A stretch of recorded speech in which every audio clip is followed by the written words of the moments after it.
జిల్లా పోరుమామిళ్ల పట్టణంలోని రహదారికి ఇరువైపులా ఉన్నటువంటి కంప చెట్లతో కూడిన రెడ్డి కొట్టాల చెన్నారం ఇరువైపులా కంప చెట్లు పెరిగి వాహనదారులకు రాత్రుల పూట రోడ్డు కనిపించకుండా పోవడంతో స్థానిక యువకులకు సమాచారాన్ని రమణారెడ్డికి తెలిపి సహకారాన్ని కోరారు.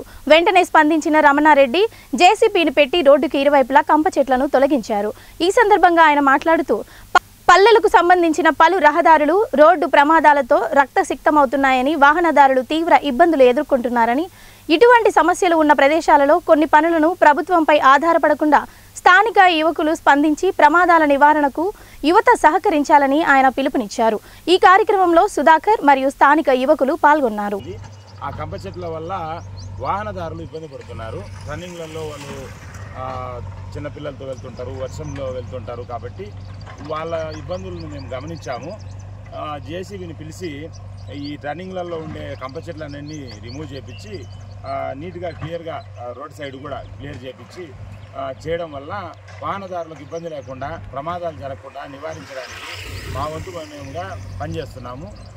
ఇలాగే ప్రతి ఒక్క గ్రామంలో ఎక్కడైతే టర్నింగ్స్ పాయింట్స్ ఉంటాయో అక్కడ ఆ ఊర్లో వాళ్ళు స్పందించి, యువకులు స్పందించి ఇలాంటి చిన్న చిన్న సమాజ సేవ చేస్తే చాలామంది ప్రాణాలు కాపాడే అవకాశం ఉంది. దయచేసి అందరికీ తెలియజేయడం ఏమనగా